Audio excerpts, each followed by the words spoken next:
بسم اللہ الرحمن الرحیم۔ السلام علیکم۔ اللہ کے محبوب صلی اللہ تعالیٰ علیہ وآلہ وسلم کا ذکر پاک محبت سے کر لیجئے۔ محمد الرسول اللہ صلی اللہ علیہ حبیبہ محمد و آلہ وسلم۔ زندگی کے ہر جائز کام کے آغاز اور اختتام پر اللہ کے محبوب علیہ الصلوۃ والسلام کا ذکر پاک کرنا باعث برکت اور باعث رحمت ہے۔ سیرت رسول عربی صلی اللہ تعالیٰ علیہ وآلہ وسلم قدم بقدم۔ آج ہم اہل عرب کی غیرت و حمیت کے بارے میں سنیں گے، مگر اس سے پہلے ایفائے عہد کا ایک بہت ہی حیرت انگیز واقعہ۔ اہل عرب اپنے وعدے پورے کرنے کے لیے اپنی یا اپنی اولادوں کی جان قربان کرنے سے بھی گریز نہیں کرتے تھے۔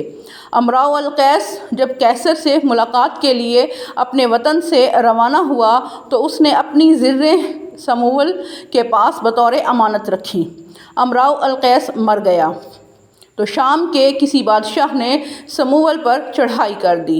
سموئیل قلعہ نشین ہو گیا اور اپنے قلعے کے دروازے مضبوطی سے بند کر دیے، مگر سوء اتفاق کہ اس کا ایک لڑکا قلعے سے باہر رہ گیا۔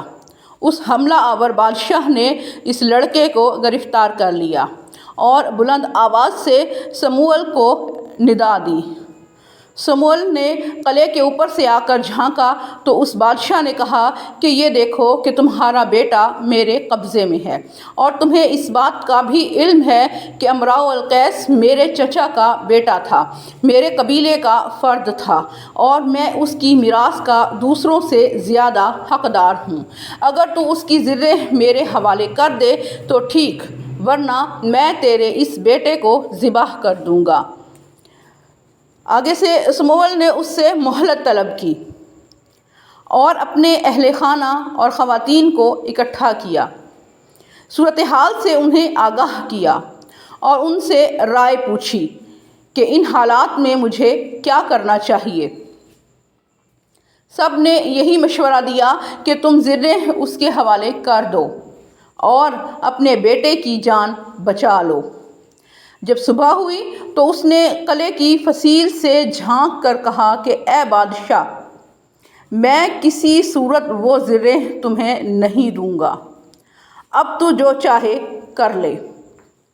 اس بادشاہ نے اس کی آنکھوں کے سامنے اس کے بیٹے کے گلے پر چھری چلا دی اور اسے موت کے گھاٹ اتار دیا، اور بادشاہ زرہ حاصل کرنے میں ناکام رہا اور پھر واپس چلا گیا۔ سموئیل زریں لے کر امراء القیس کے اہل خانہ کے پاس گیا اور امانت ان کے ورثاء کے سپرد کر دی۔ عرب کے یہ بادہ نشین دیگر صفات حمیدہ سے متصف ہونے کے ساتھ ساتھ غیرت کے جذبے سے بھی سرشار تھے۔ یہ اپنی عصمت اور عفت کی حفاظت کے لیے خون کے دریا بہا دینا اپنا اہم ترین فریضہ سمجھتے تھے۔ کسی کی مجال نہ تھی کہ ان کی ناموس کی طرف بری نگاہ سے بھی کوئی دیکھ لے، اور وہ اسے خاموشی سے برداشت کر لیں گے۔ اسی جذبے سے سرشار ہونے کے باعث وہ اپنے نسب کی حفاظت بہت زیادہ کیا کرتے تھے اور اپنے شجرہ نسب کو یاد رکھا کرتے تھے۔ وہ شخص جس میں شرافت اور فضیلت کا ادنا سا حصہ بھی پایا جاتا تھا، لازمی طور پر وہ غیرت مند ہوتا تھا، اور وہ قوم جو شجاعت، سخاوت اور پاس عہد پورا کرنے میں اس قدر بلند درجے پر فائز تھی، وہ بھلا اپنی عصمت اور ناموس کی حفاظت کیسے نہ کرتی۔ ان کی بڑی بڑی جنگوں کے اکثر پس منظر اسی قسم کے واقعات ہوا کرتے تھے۔ جیسے کسی بڑے سے بڑے سردار نے اگر کسی شخص کی ماں کو کوئی ایسی خدمت بجا لانے کا حکم دیا جو اس کے مرتبے سے کم تر ہوتی تھی تو وہ خاتون اس تذلیل پر غصہ ہو جاتی تھی اور اپنے خاوند، اپنے بھائیوں اور بیٹوں کو للکارتی تھی۔ ایک عورت کی للکار پر سینکڑوں تلواریں بے نیام ہو جاتی تھیں اور خون کے دریا بہنے لگتے تھے۔ ان کا جذبہ غیرت بھی ان کی شجاعت اور ان کی مروت کا ایک مظہر تھا۔ وہ قوم بزدل ہو جایا کرتی ہے جس میں مروت کا جذبہ موت کی نیند سو جایا کرتا ہے۔ اس لیے ان کے شرفاء اپنے لیے اور اپنے بچوں کے لیے ایسی بیویوں کا انتخاب کرتے تھے کہ جن کا دامن عصمت فسق و فجور کے بدنما داغوں سے پاک صاف ہوتا۔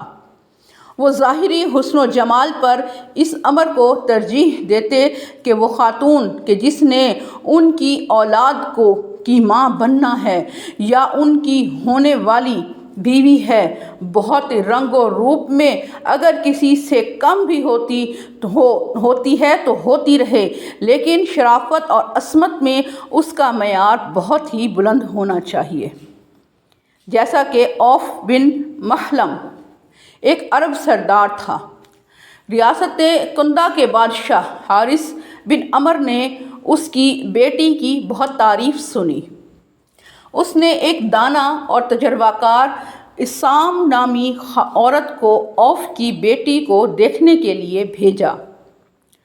اسام نے آ کر اس بچی کا سراپا اور اس کے خصائل اور اس کی خوبیاں اس انداز میں بیان کی کہ وہ قصیدہ، یعنی اس عورت نے جو اشعار کہے وہ قصیدہ عربی ادب کا ایک شاہکار بن گیا۔ رشتہ طے ہوا۔ رسم نکاح کے بعد ماں نے اپنی بیٹی کو جو نصیحتیں کیں وہ بھی ایک بہت بڑا قصیدہ بنا۔ چنانچہ وہ بچی رخصت ہو کر اپنے شوہر کے پاس آئی، اپنی ماں کی نصیحتوں کو اپنائے رکھا اور اس نے عزت اور آرام کی قابل رشک زندگی گزاری۔ بادشاہ اس کی بڑی قدر کیا کرتا تھا اور اس کی نسل سے یمن کے 7 بادشاہ پیدا ہوئے۔ سیرت رسول عربی صلی اللہ تعالیٰ علیہ وآلہ وسلم قدم بقدم جاری ہے۔ محمد الرسول اللہ صلی اللہ علیہ حبیبہ محمد و آلہ وسلم۔